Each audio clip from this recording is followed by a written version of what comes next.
Good morning friends. कल हमने bank reconciliation statement की एक मेथड सीखी थी, balance as per cash book, यानी debit balance as per cash book starting point होता है तो प्रॉब्लम कैसे सॉल्व करना है, क्या ऐड करना है, क्या लेस कर दें। आज हम उसके रिमेनिंग 3 मेथड्स यानी overdraft as per cash book starting point है, या balance as per passbook starting point है, या overdraft as per passbook starting point होने पर क्या ऐड करना, क्या लेस करना, वो डिसाइड कैसे करना है। ओके, तो अदर 3 मेथड्स सीखने से पहले हमने एक दिन पहले मैं फर्स्ट लेक्चर में मैंने एक नोट लिख के दी थी आपको, बैलेंसेस कितने होते हैं। वो नोट फिर से एक बार मैं यहाँ पे लिखता हूँ एंड देन मैं आपको एक शॉर्टकट बोल दूंगा। बट आपको पता है कि कैश बुक के 2 बैलेंसेस हो सकते हैं, डेबिट या क्रेडिट। कैश बुक का डेबिट बैलेंस होता है बैलेंस यानी favourable balance as per cash book. Cash book का डेबिट बैलेंस होता है balance as per cash book and credit balance होता है overdraft as per cash book. Balance as per cash book debit balance and overdraft as per passbook credit balance. Cash book के opposite passbook में recording होती है, तो passbook का debit balance होता है overdraft as per passbook, overdraft as per passbook and passbook का credit होता है balance as per passbook. Balance as per passbook ये हमने फर्स्ट लेक्चर में लिख के लिया था बेटा, आपको पता है वो। आज मैं खाली एक हिंट बोलता हूं। अब तक हमने 4 questions balance as per cash book यानी debit balance as per cash book starting point जब भी होता है तो उसमें क्या ऐड करना, क्या लेस करना, ये डिसाइड करने को हमने सीखा था। Balance as per cash book, debit balance as per cash book starting point है, उस वक्त क्या ऐड करना है, क्या लेस करना है हमने सीखा था। ओके, आज हम अदर 3 मेथड सीखेंगे। यहाँ दूसरे 3 बैलेंस अगर देते हैं उसमें से कौन सा भी, तो क्या ऐड करना है, क्या लेस करना है, डिसाइड कैसे करना है। पहले थोड़ा सा रिवाइज करता हूँ बेटा मैं।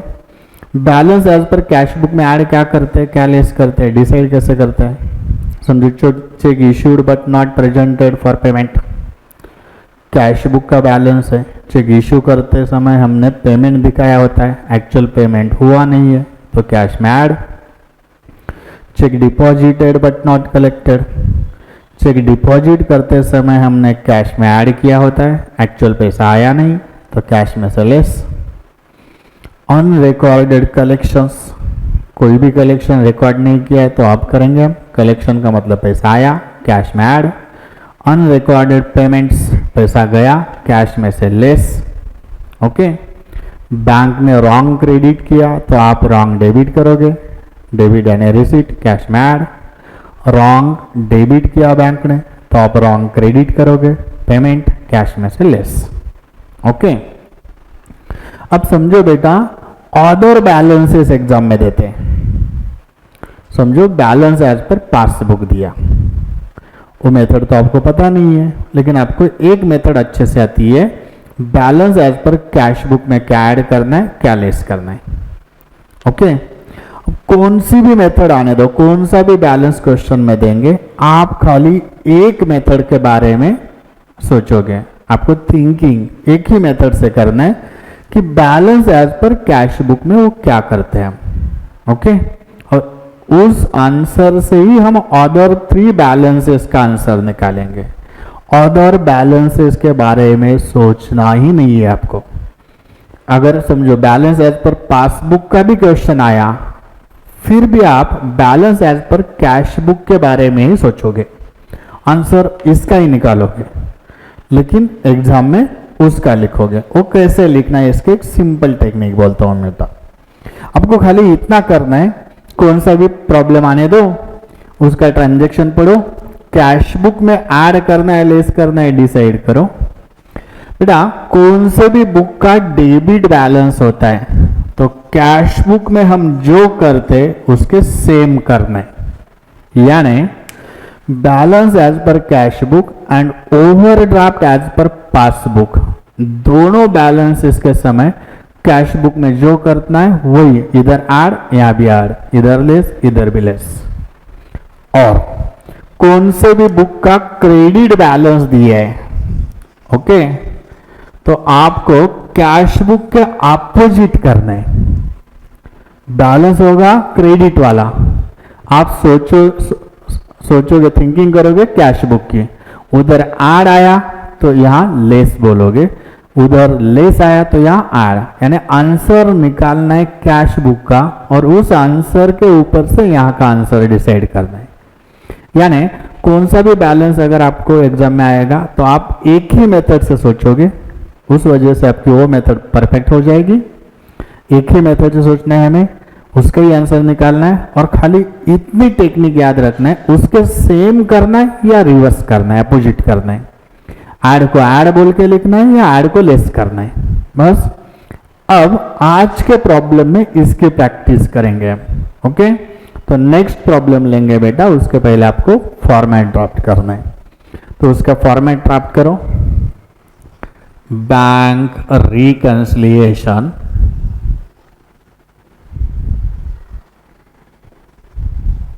Statement,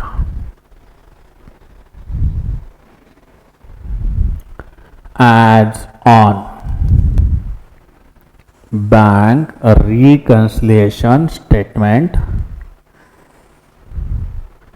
adds on particulars and amount के लिए 2 कॉलम्स,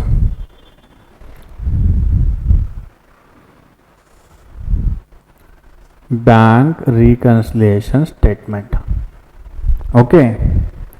तो बेटा आज हम क्वेश्चन लेंगे, आपका इंस्टीट्यूट मॉडल है, उसका question number 3, page number 3.17,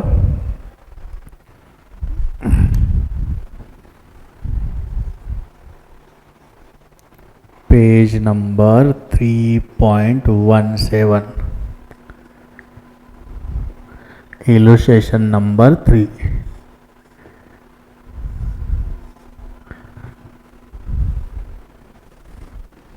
okay, तो बेटा क्वेश्चन में क्या दिया है पहले पढ़ो, मेथड तो कौन सी भी हो आपको आएगी।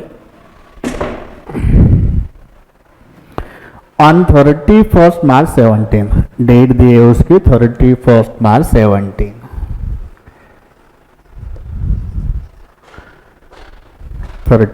March 17.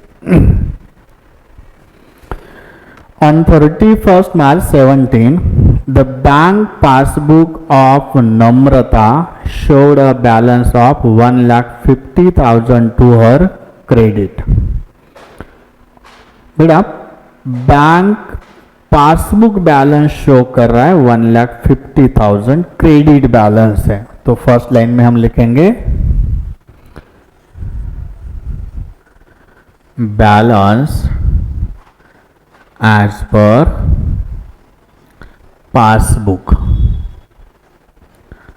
Balance as per passbook 1,50,000, 1,50,000। उसके नीचे ऐड लिखो 2 to 3 लाइन्स ब्लैंक और नीचे लेस। अब सबसे इंपॉर्टेंट डिसीजन लेंगे हम। हमें तो बेटा 4 मेथड में से ओनली एक मेथड आती है, कौन सी? Balance as per cash book starting point है तो उसमें क्या ऐड करना है, क्या लेस करना है। 4 बैलेंसेस होते हैं, हमें खाली एक मेथड पता है, balance as per cash book में क्या ऐड करना है, क्या लेस करना है। बाकी 3 मेथड्स के बारे में आप कुछ भी सोचना नहीं है, खाली एक मेथड के बारे में सोचो आप। तीनों मेथड का शॉर्टकट बोला है मैंने यहाँ पे। ओके, किसी भी बुक का डेबिट बैलेंस है तो कैश बुक के सेम करो, और किसी भी बुक का क्रेडिट बैलेंस है तो कैश बुक के अपोजिट। तो सबसे पहले डिसाइड करना है आपको कि आज का जो क्वेश्चन है balance as per passbook starting point है। बैलेंस एज पर पासबुक यानी डेबिट वाला बैलेंस या क्रेडिट वाला बैलेंस। तो ये आज बैलेंस है क्रेडिट वाला। तो अपनी जो ट्रिक है बेटा वो पहले डिसाइड करते हैं हम। Balance as per passbook starting point है, कैश बुक के सेम करना है या अपोजिट करना है, पहले ये डिसाइड करो। पास कैश बुक के अपोजिट करना है, सोचना कैश बुक के बारे में है, आंसर उधर का ही निकालना है। उधर ऐड होगा तो यहाँ खाली उसे लेस बोलेंगे हम, और उधर लेस होगा तो यहाँ ऐड बोलेंगे। इसके बारे में सोचना ही नहीं है। आया समझ में? ओके, तो स्टार्ट करते हैं। कैश बुक के अपोजिट करना, ये फाइनल हो गया हमारा। ट्रांजेक्शन है बेटा first. She has issued cheque amounting to ₹80,000 out of which only 32,000 were presented for payment. उस नम्रता ने, हमारी जो अकाउंट होल्डर है नम्रता, उसने 80,000 के चेक इशू किए। चेक इशूड का मतलब कलेक्शन का चेक या पेमेंट के चेक? पेमेंट के चेक। 80,000 के चेक इशू किए। जब उसने चेक इशू किए होंगे सेम टाइम उसने कैश बुक ओपन किया होगा, और उसमें क्या लिखा होगा बेटा? पैसा आया या गया? गया बोल के उसने कैश में से डिडक्ट लेस किया होगा। लेकिन वो आगे बोलते कि उसमें से ओनली 32,000 के चेक पेमेंट के लिए प्रेजेंट हुए हैं, यानी ओनली 32,000 के चेक का पेमेंट हुआ है। 80,000 का पेमेंट दिखाया हमने कैश में, लेकिन एक्चुअल पेमेंट हुआ 32 का। इसका मतलब 48,000 का पेमेंट हुआ ही नहीं है। लेकिन कैश में तो आपने वो लेस किया है, पैसा गया बोल के। जो पैसा गया ही नहीं है वो कैश में से लेस किया है। अब करेक्शन करना पड़ेगा। कैश में क्या करोगे? यहां नहीं, कैश में क्या करना पड़ेगा बेटा? कैश में ऐड करना पड़ेगा। यहां उल्टा करना है, मीन्स आंसर निकालो कैश बुक का। अगर कैश बुक का बैलेंस होता तो इसे हम क्या करते हैं? तो आंसर है इसे हम ऐड करते हैं। तो यहां उल्टा करना है। यहां क्या करोगे आप? लेस। तो लिखो लेस में चेक्स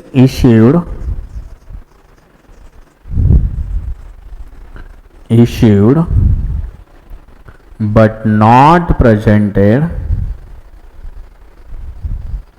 for payment.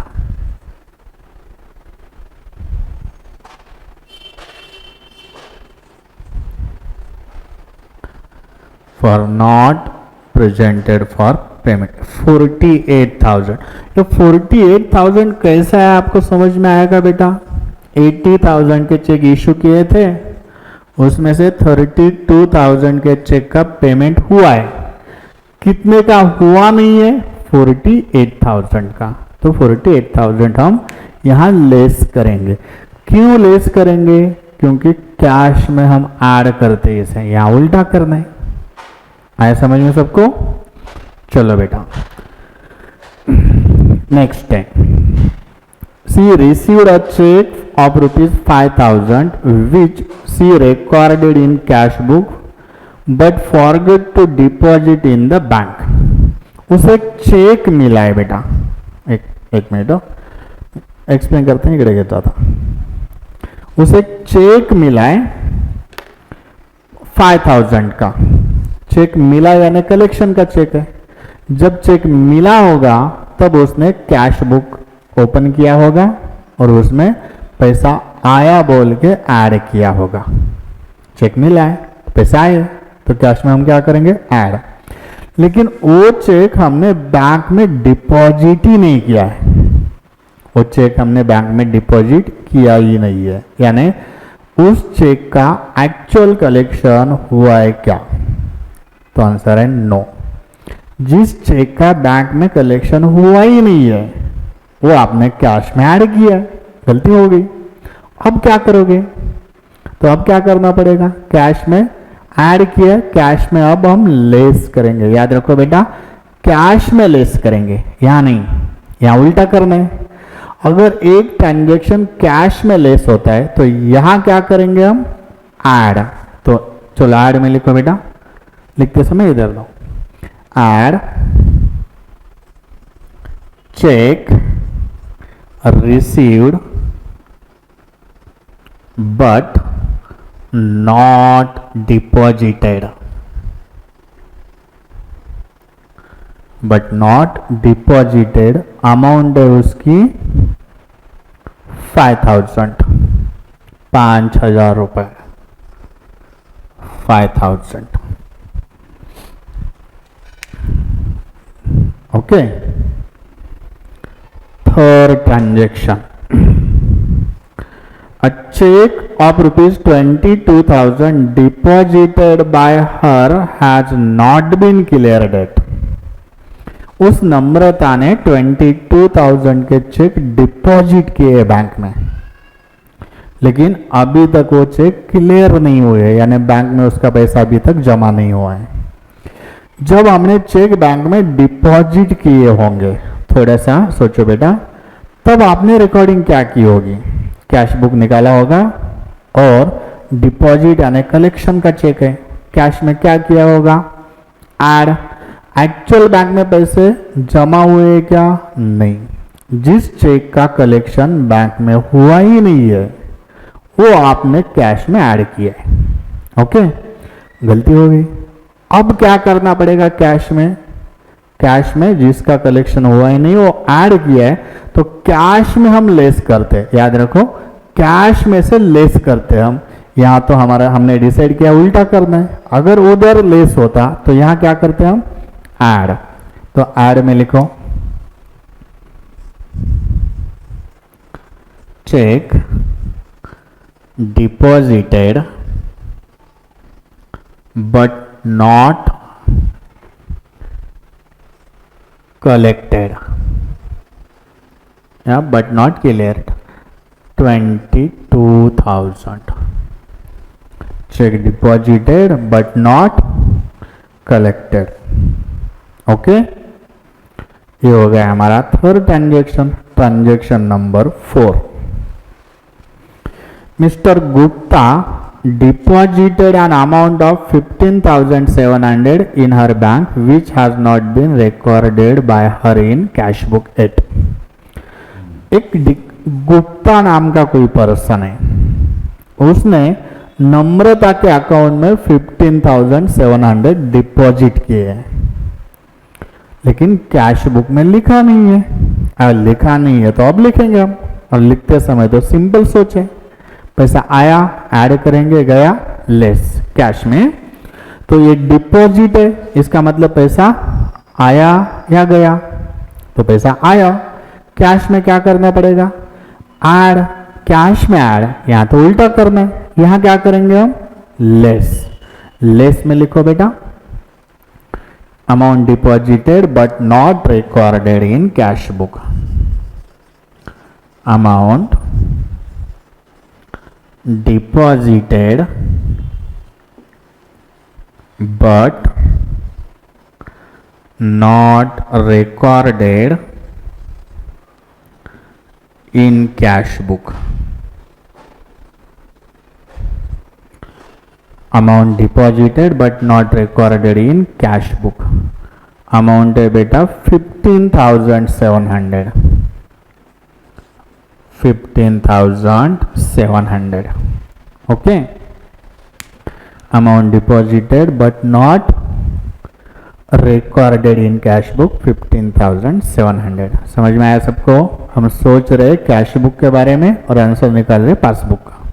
ठीक है, नेक्स्ट लास्ट ट्रांजेक्शन है bank has credit an interest of ₹1,500 while charging 250 as bank charges. इसमें दो ट्रांजेक्शन दिए बेटा, एक एक ट्रांजेक्शन अलग से देखेंगे हम। Bank has credit and interest of ₹1,500। Bank ने आपके खाते में 1,500 इंटरेस्ट क्रेडिट किया है, आपने लिखा नहीं है।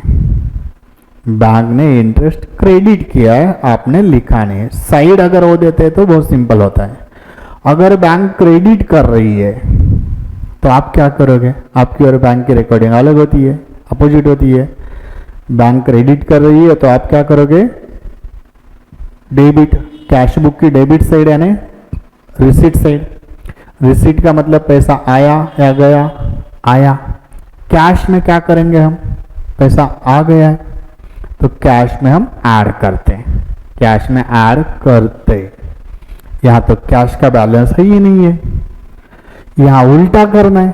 अगर कैश में ऐड आंसर तो यहां क्या होगा? लेस। लेस में लिखो interest credited by bank. Interest credited by bank, amount है बेटा उसकी 1,500, 1,500 रुपए।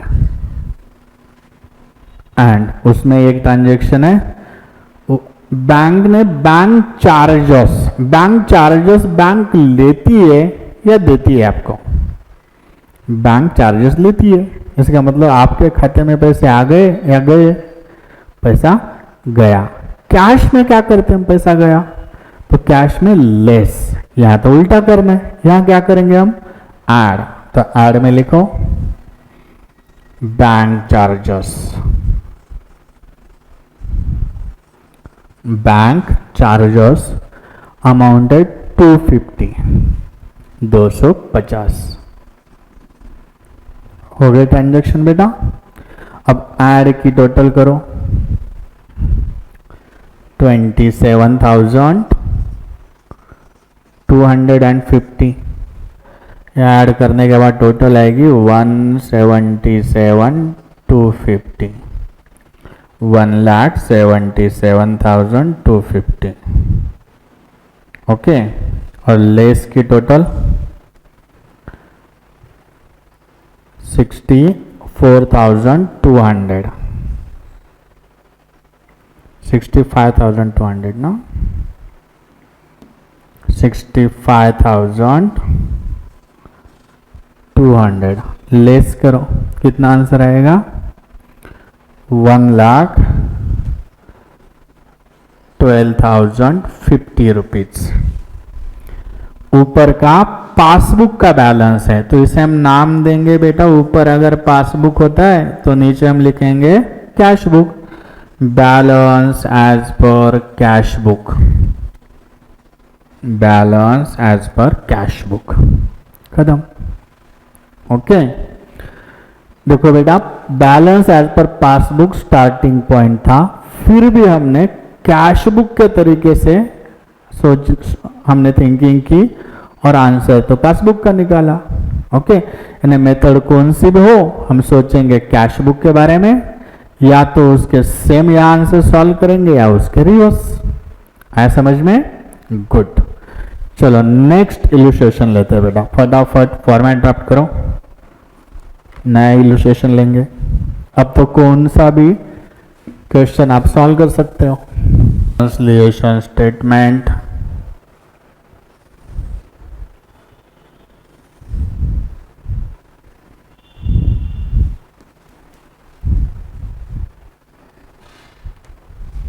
ओके। तो अब इलस्ट्रेशन लेंगे बेटा, page number 3.17, illustration number 4, same page number, illustration number 4। उसकी डेट है 31 दिसंबर 2017। चलो हो गया फॉर्मेट। वो क्वेश्चन पढ़ेंगे बेटा। from the following particulars ascertain the balance that would appear in bank passbook of A on 31st December 70. Balance दिया है bank overdraft as per cash book. चलो जो भी बैलेंस दिया है हम फर्स्ट लाइन में लिखेंगे। आज बैलेंस दिया है overdraft as per cash book. Overdraft as per cash book और वो बैलेंस है 6340 6340 6340। ओके, नीचे ऐड लिखो और लेस लिखो। याद रखो बेटा, 4 मेथड का काम हमारी एक मेथड कर रही है, यानी हमारा 75% वर्क कम हो गया। तो मेरी एक ही आपको रिक्वेस्ट है, अगर आप एक ही मेथड से सॉल्व कर रहे हो तो आप सोचते समय कुछ भी गड़बड़ नहीं करोगे। रिलैक्स सोचो, धीरे से पूरा सोच के समझ के आंसर लिखो। ओके, तो सबसे पहला डिसीजन कैश बुक के सेम करना है या अपोजिट करना है। तो बैलेंस कौन सा दिया है आज बेटा? Overdraft as per cash book. चलो हमारे 4 बैलेंसेस लिखे, उसमें बताओ मुझे वो डेबिट बैलेंस है या क्रेडिट बैलेंस है? तो ये है क्रेडिट बैलेंस। हमने पहले ही डिसाइड किया है किसी भी बुक का डेबिट बैलेंस अगर है तो कैश बुक के सेम करना है। किसी बुक का क्रेडिट बैलेंस है तो अपोजिट करना है। तो पहले ये डिसाइड करो कि यहां कैश बुक के सेम करना है या अपोजिट करना है। तो क्रेडिट बैलेंस है तो कैश बुक के अपोजिट करोगे आप, यानी सोचोगे कैश बुक के बारे में, आंसर निकालोगे कैश बुक का, लेकिन फाइनली लिखते समय उसका उल्टा लिखेंगे। एक ही तरीके से सोचना है, कंफ्यूजन नहीं होगा। ओके, तो मैं भी पढ़ता हूं बेटा reasons. Interest on overdraft for 6 month ending 31st December ₹160 is entered in passbook. Overdraft का इंटरेस्ट है बेटा, पासबुक में लिखा है, इसका मतलब कैश बुक में लिखा नहीं है। पहले मुझे बताओ, ओवरड्राफ्ट यानी निगेटिव बैलेंस, उसके ऊपर बैंक आपको इंटरेस्ट देगी या आपसे इंटरेस्ट लेगी? ओवरड्राफ्ट के ऊपर बैंक इंटरेस्ट लेगी बेटा, आपसे वो इंटरेस्ट लेती है। अगर बैंक में इंटरेस्ट लिया है, इसका मतलब आपके खाते में पैसे आए या खाते से पैसे गए। तो आंसर है पैसे गए। कैश में क्या करते हम? Balance as per debit balance as per cash book अगर होता तो उसमें हम इंटरेस्ट यानी बैंक ने इंटरेस्ट लिया, पैसा गया, तो कैश के डेबिट बैलेंस में से हम लेस करते। यहां तो उल्टा करना है, अगर उधर लेस करना है तो यहां क्या करेंगे? हम ऐड करेंगे। तो ऐड में लिखो interest on overdraft, interest on overdraft ₹160, 160 रुपए हो गया। चलो आगे। Third, bank charges ₹400 are debited in passbook only. Bank charges of ₹400 debited in passbook only, इसका मतलब खाली पासबुक में लिखा है, कैश बुक में लिखा नहीं होगा।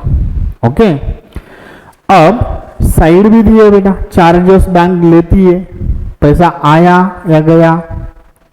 पैसा बैंक चार्जेस बैंक लेती है, तो पैसे गए हमारे। तो डेबिट बैलेंस, अगर debit balance of cash book में पैसा गया, इसलिए हम क्या करते? लेस। पैसा गया तो पैसा कम होगा हमारा, कैश में हम क्या करते हैं, लेस। यहां तो उल्टा करना है, तो यहां क्या करेंगे हम, ऐड। लिखो ऐड में bank charges not recorded in cash book, not recorded in cash book। Amount है 400, अमाउंट है 400। ओके, ठीक। 4th number, checks issued but not cashed prior to 31st December amounted to rupees 11,68,000। Check issued but not cached.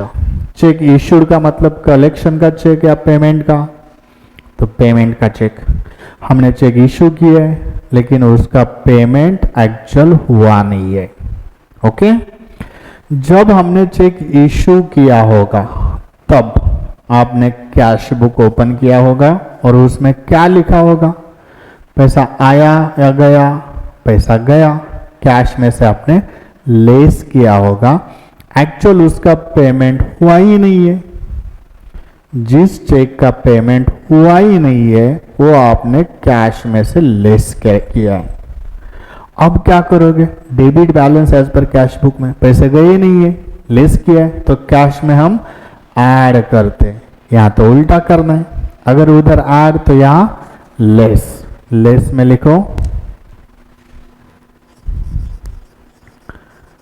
Check issued but not presented for payment,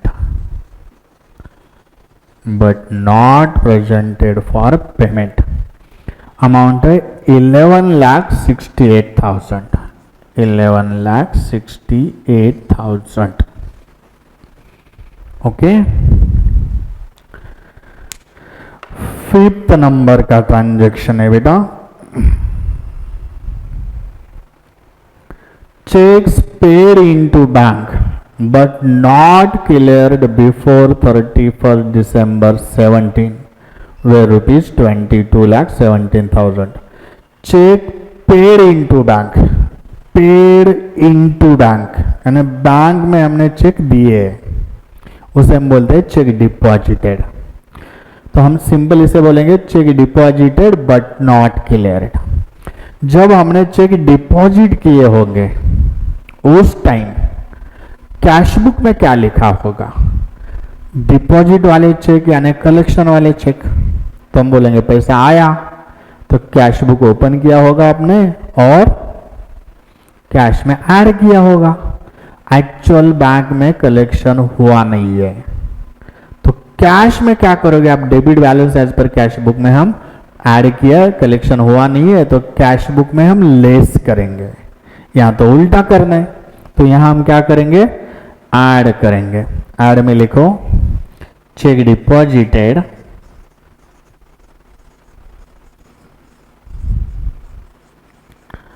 but not cleared,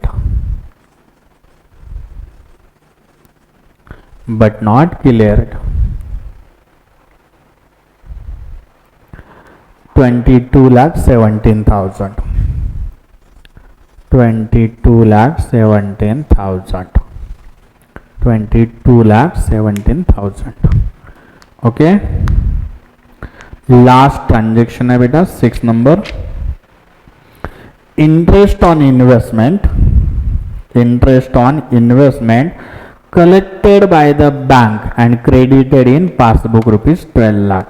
okay, interest on investment collected by bank, investment के ऊपर bank ने interest collect किया है, इसका मतलब पैसा आया, cash book में लिखा नहीं है। अगर debit balance as per cash book होता तो ये कलेक्शन हम कैश में क्या करते हैं, ऐड या लेस, ऐड। यहां उल्टा करना है, तो यहां क्या करना पड़ेगा, लेस। तो लेस में लिखो interest on investment interest collected but not recorded in cash book. Interest collected but not recorded in cash book 12 lakh. 12 lakh rupees हो गए ट्रांजैक्शन बेटा। तो अब ऐड की टोटल करेंगे हम। ऐड की टोटल कितनी आती है 22,17,560।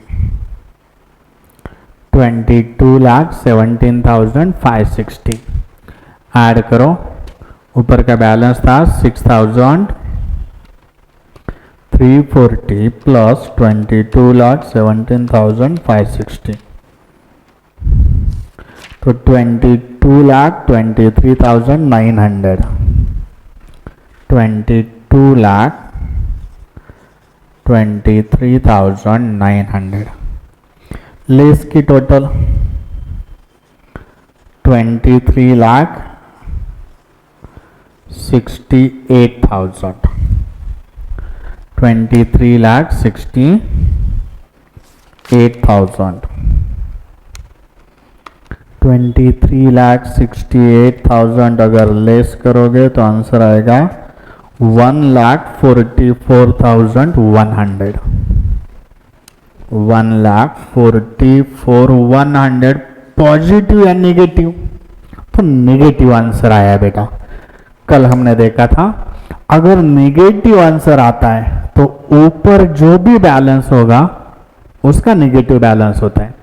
यानी यहां है ओवरड्राफ्ट। ओवरड्राफ्ट के नेगेटिव यहां होगा बैलेंस। तो इसे नाम देंगे हम balance as per passbook. Balance as per passbook. Okay तो 4th नंबर का इलस्ट्रेशन भी हो गया हमारा।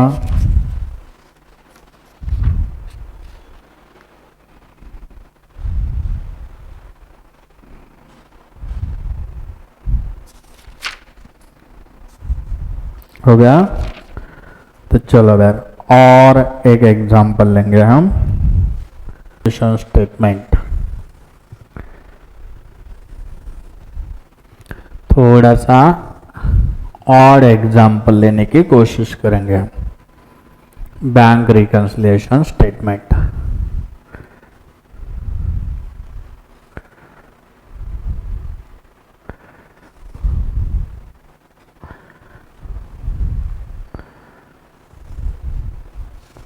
ठीक तो institute model page number 3.22। 3.22 illustration number 8। Illustration number 8।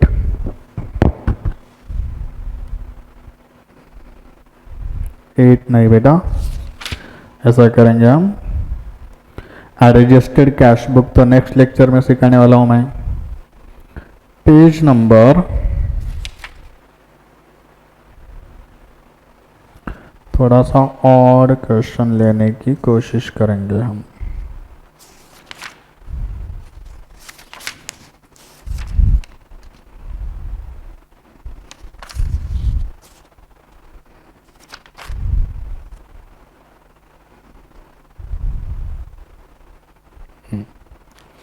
ऐसा करेंगे बेटा practical question number 3 page number 3.28।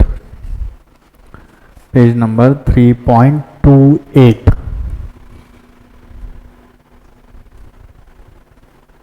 Practical question number 3। Okay format हो गया सबका। तो चलो क्वेश्चन पढ़ो बेटा। Prepare bank reconciliation statement as on 30th September 2017 from the following particular. 30th September 2017 okay ठीक, उसमें दिया है बेटा bank balance as per passbook. Passbook का बैलेंस दिया है, लिखो first line, bank balance as per passbook. Balance as per passbook कितना बैलेंस? 10 लाख रुपीज, 10 लाख रुपए।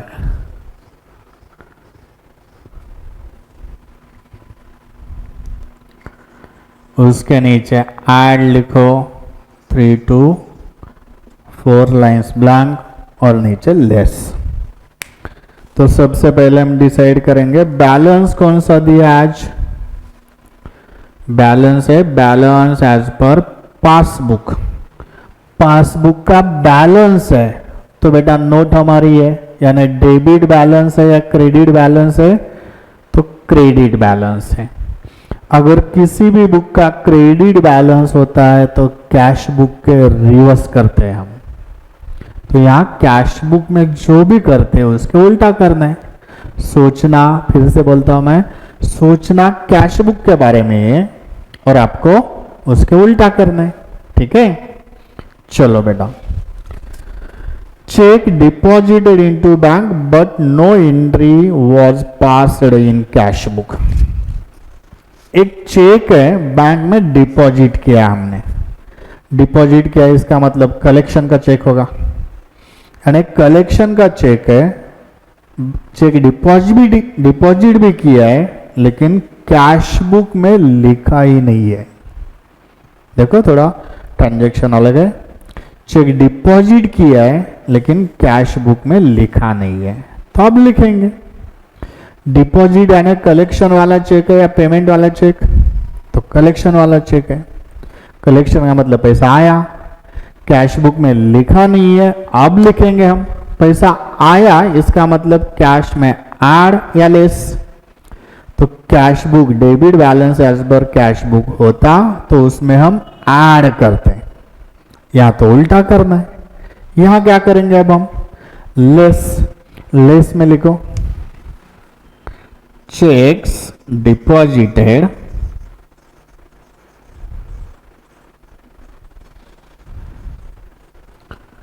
but not recorded in cash book. Check deposited but not recorded in cash book. Amount है बेटा उसकी 5 lakh rupees, 5 lakh रुपए, 5 लाख। ओके चलो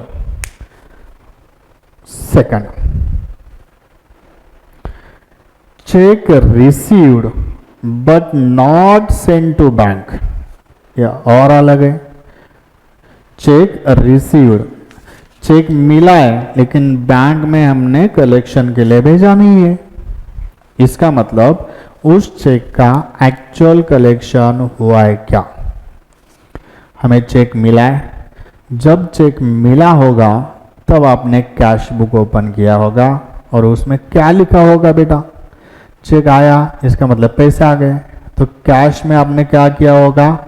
ऐड।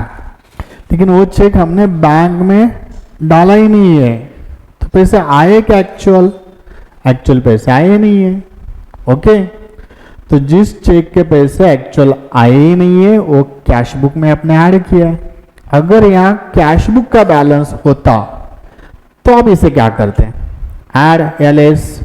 तो cash book में आपको लेस करना पड़ता, कैश में ऐड किया है पैसा आए नहीं है तो कैश में हम लेस करते, यहां उल्टा करना है। तो यहां क्या करेंगे हम? ऐड। ऐड में लिखो cheque received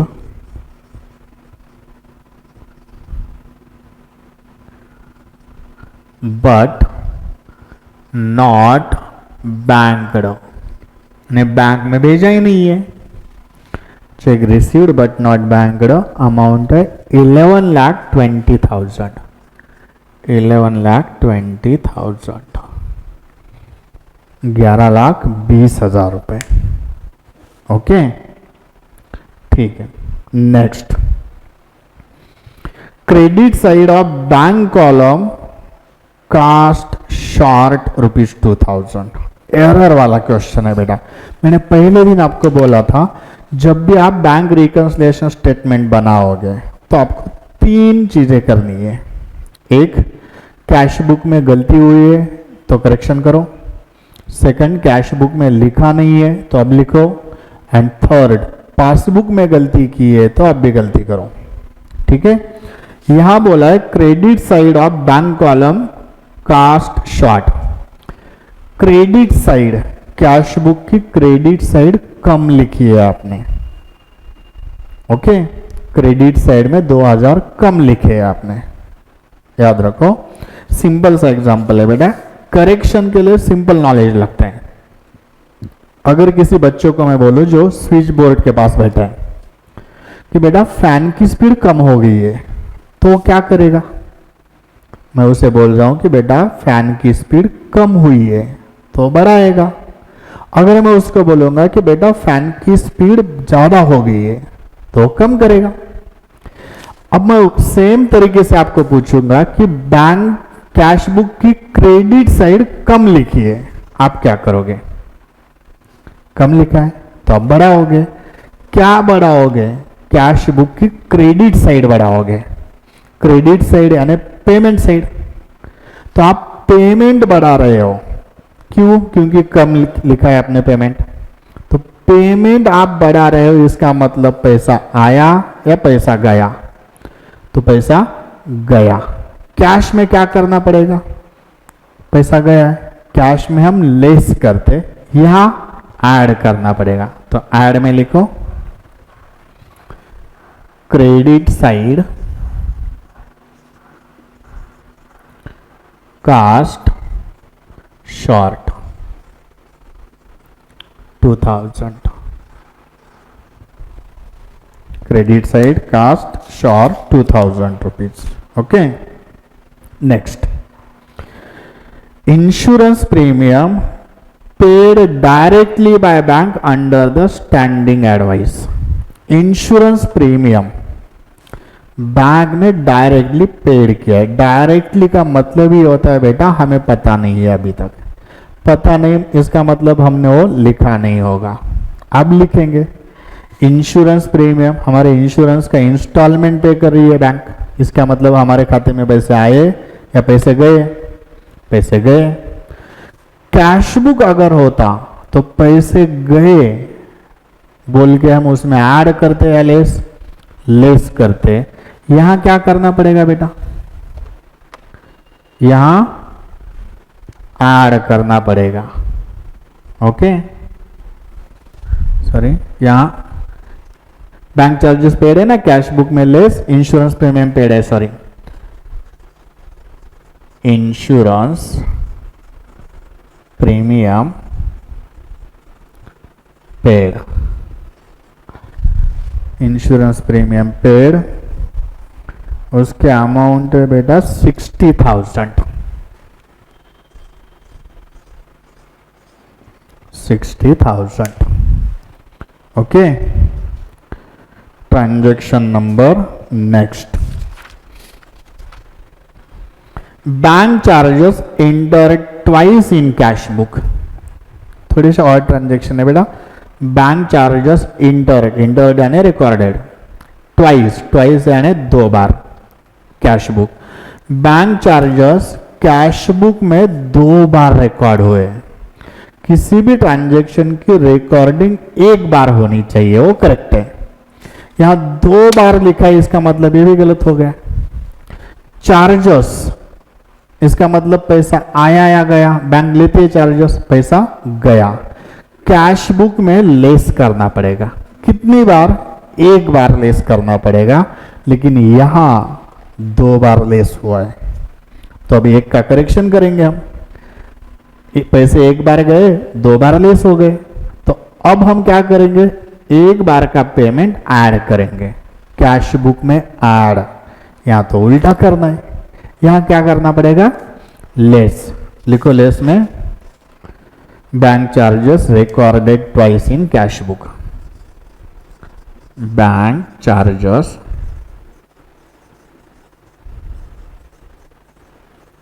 recorded twice in cash book. Bank charges recorded twice in cash book. उसके अमाउंट है बेटा 2000 रुपीज, 2000. ओके, चलो आगे. Cheque issued but not presented to bank for payment. Cheque issue किया है लेकिन बैंक में पेमेंट के लिए आया ही नहीं है. जब आपने चेक इशू किया होगा तब कैश बुक ओपन किया होगा. इशू यानी पेमेंट का चेक है. कैश बुक में क्या किया होगा, तो पैसे गए बोल के आपने लेस किया होगा. एक्चुअल पेमेंट हुआ है क्या, नहीं. तो कैश बुक में क्या करते हैं आप, ऐड. यहां उल्टा करना है, लेस. लेस में लिखो check issued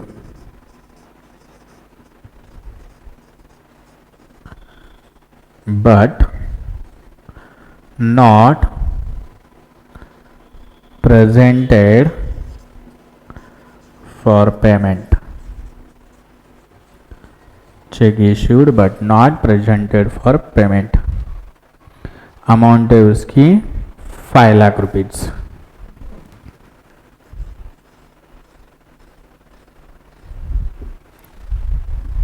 Check issued but not presented for payment 5 lakh rupees. Okay. Next. Check received enter twice in cash book. और एक गलती. चेक रिसीव्ड यानी कलेक्शन वाला चेक होगा या पेमेंट वाला चेक, तो कलेक्शन वाला चेक होगा.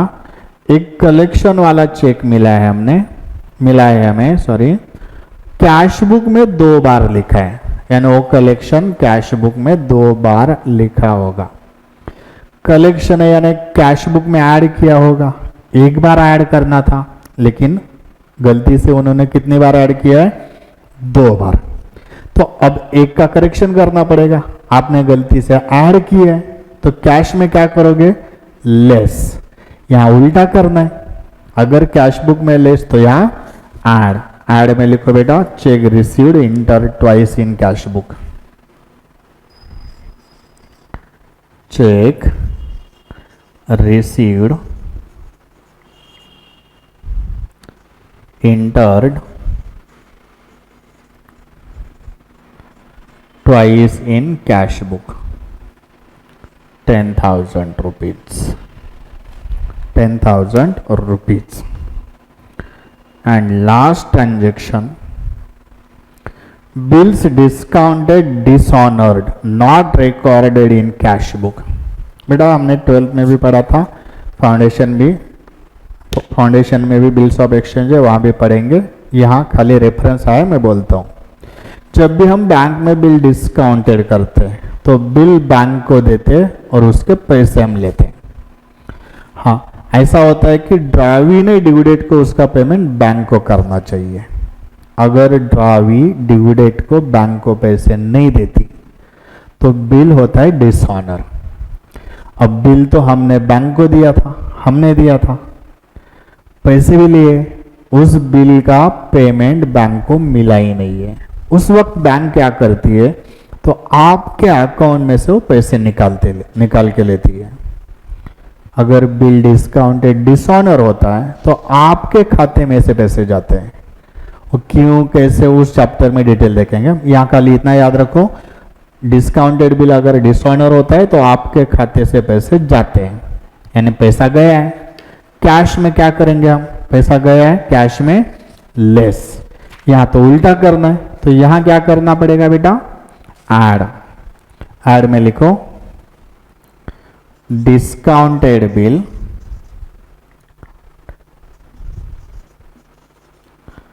dishonored